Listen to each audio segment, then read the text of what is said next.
आप सभी का स्वागत है आज की वीडियो में।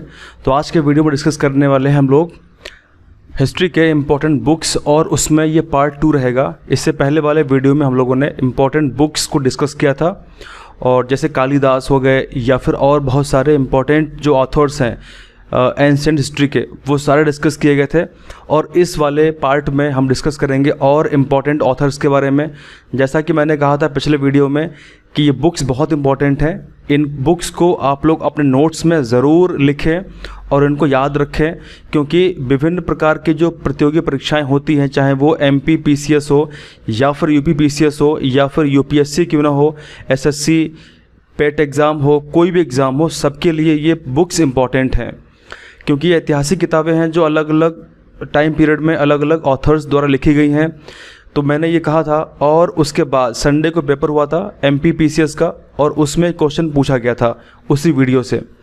तो मैं सारी इम्पॉर्टेंट बुक्स को कवर करने वाला हूँ, तो आप लोग ज़रूर इन बुक्स को अपने कॉपी पे नोट्स में ज़रूर लिखें और याद करें।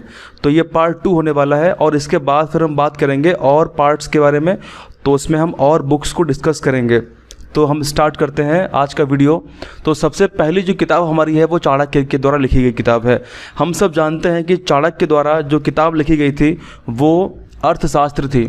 तो आप लोग ध्यान रखेंगे, आपको पहले से ही पता होगा कि जो अर्थशास्त्र किताब है वो चाणक्य यानी कौटिल्य यानी विष्णुगुप्त, ये तीनों एक ही नाम है।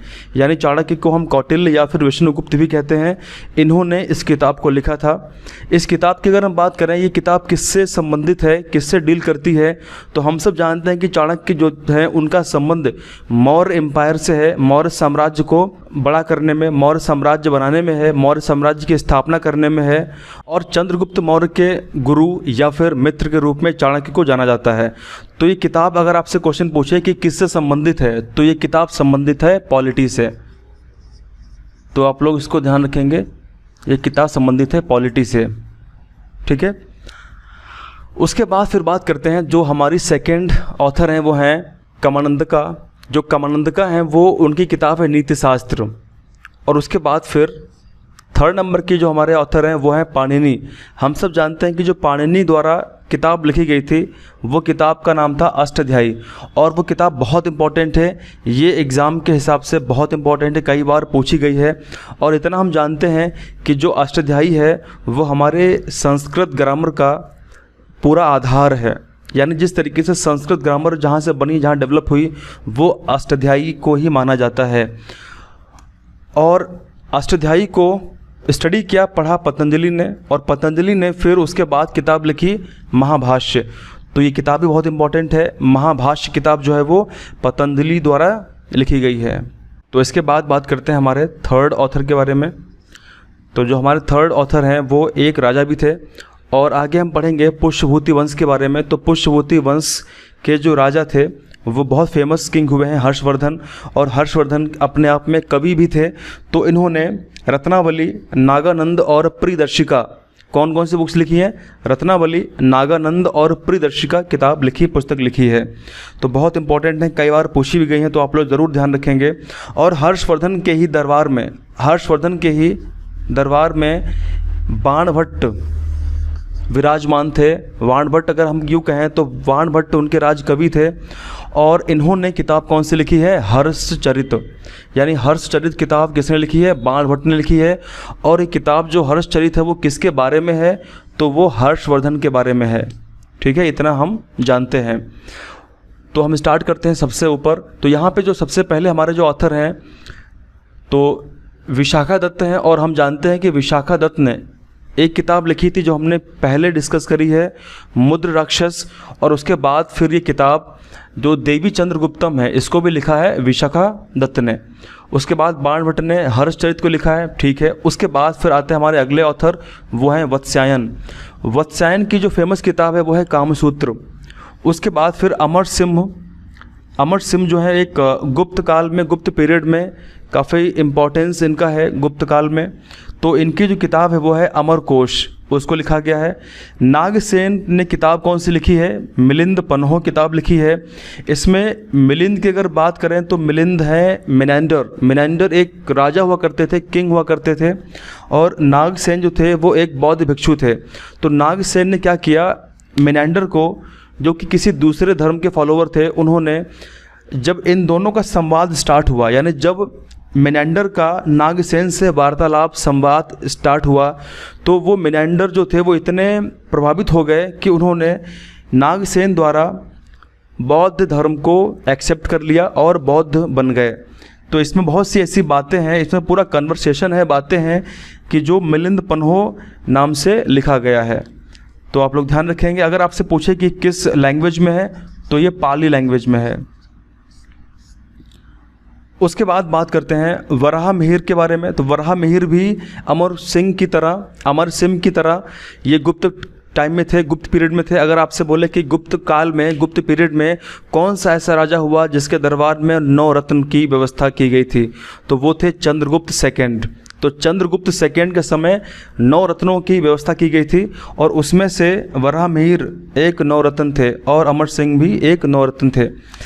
अगर बात करें कि वराह मिहिर ने कौन सी पुस्तक लिखी है, तो वो बृहत संहिता पुस्तक लिखी है। कौन सी लिखी है? बृहत संहिता। अगर हम बात करें दांडिन के बारे में, तो दांडिन की बहुत ही फेमस किताब है जिसका नाम है काव्य दर्शन, तो बहुत बार पूछी गई है। और उसके बाद में फिर विष्णु शर्मा की किताब है पंचतंत्र। इसमें अगर देखें तो पंचतंत्र में कई स्टोरीज़ हैं, इसमें कई कहानियां हैं पंचतंत्र में। तो इसको किसने लिखा है? इसको लिखा है विष्णु शर्मा ने लिखा है इसको।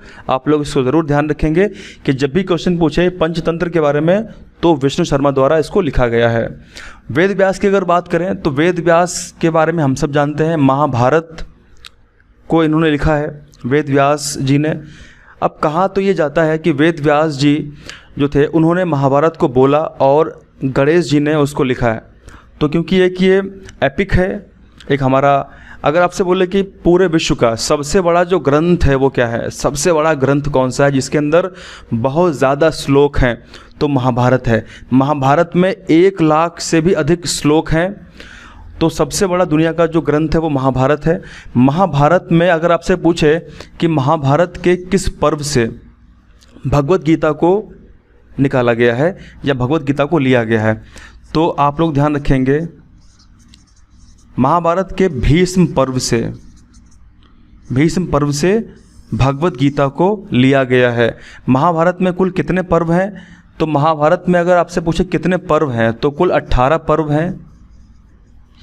यहाँ पे पर्व का मतलब होता है अध्याय से, तो 18 अध्याय हैं और उसमें से जो भीष्म पर्व है, भीष्म अध्याय है, वहाँ से भगवत गीता को लिया गया है। और हम जानते हैं कि भगवत गीता में कितने लोगों का योगदान है? सबसे ज़्यादा योगदान तो कृष्ण का है, उसके बाद अर्जुन, धृतराष्ट्र और संजय, इन्हीं की भगवत गीता में चर्चा होती है। और ज़्यादातर तो जो वार्तालाप होता है वो अर्जुन और कृष्ण के बीच में होता है।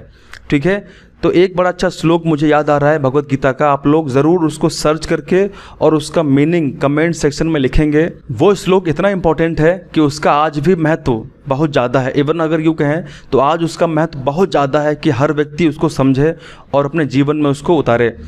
तो श्लोक इस प्रकार है, जितात्मनः प्रशांतस्य परमात्मा समाहिता शीतोष्ण सुख दुखेषु तथा मानपमानयो। तो आप लोग सर्च करें और इसका हिंदी में जो इसका अनुवाद है वो ज़रूर कमेंट सेक्शन में लिखें। तो आगे हम लोग बात करते हैं।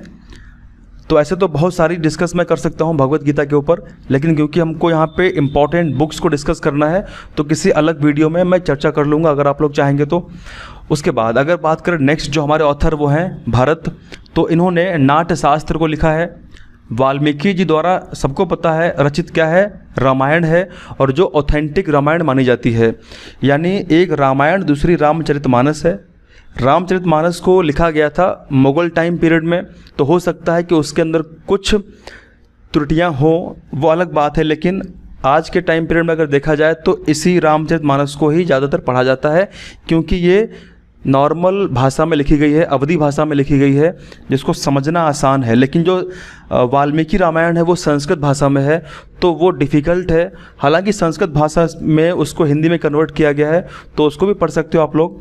तो आप लोग ध्यान रखेंगे जो वाल्मीकि के द्वारा लिखा गया जो ग्रंथ है वो रामायण है, और तुलसीदास जी ने क्या लिखा है, रामचरितमानस लिखा है। आप लोग कमेंट करके बताएं कि तुलसीदास जी मुगल शासन में किस मुगल बादशाह के समकालीन इनको माना जाता है, अकबर, शाहजहाँ या बाबर या हुमायूं या औरंगज़ेब। आप लोग कमेंट करके बताएं। इसके बाद बात करते हैं सुश्रुत की।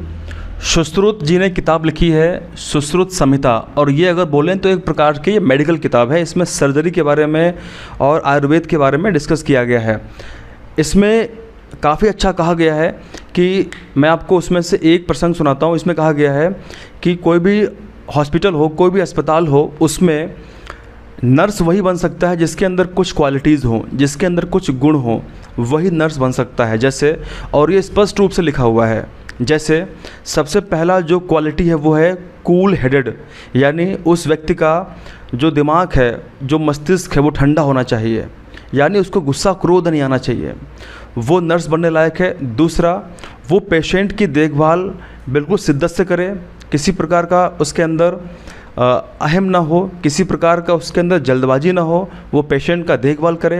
तीसरा, डॉक्टर जो भी फिजिशियन है उसकी एक एक बात को वो माने, और इस तरीके से बहुत सारे उसके अंदर क्वालिटीज़ बताई गई हैं कि जो नर्स बनने लायक क्वालिटीज़ हैं। अगर गुस्सा करेगा, पेशेंट ने कुछ मांग लिया, अगर वो क्रोध करने लग गया, जो भी नर्स है, जो अटेंडेंट है, तो फिर क्या होगा, दिक्कत वाली बात है। क्योंकि हॉस्पिटल में सबसे ज़रूरी ये है कि डॉक्टर और नर्स स्माइल करते हुए आएँ, मुस्कुराते हुए आएँ। उसी को देख करके पेशेंट को अच्छा लगता है और धीरे धीरे हीलिंग प्रोसेस जल्दी तेज़ स्टार्ट हो जाती है। एक तरीके से कहें तो मोटिवेशन मिल जाता है। ये सारी बातें सुश्रुत संहिता में लिखी हुई हैं और मेडिकल साइंस इसको भली भांति मानता है। उसके बाद अगर बात करें नारायण भट्ट के बारे में, तो इन्होंने हितोपदेश लिखा हुआ है, बहुत इंपॉर्टेंट पुस्तक है, ध्यान रखेंगे आप लोग।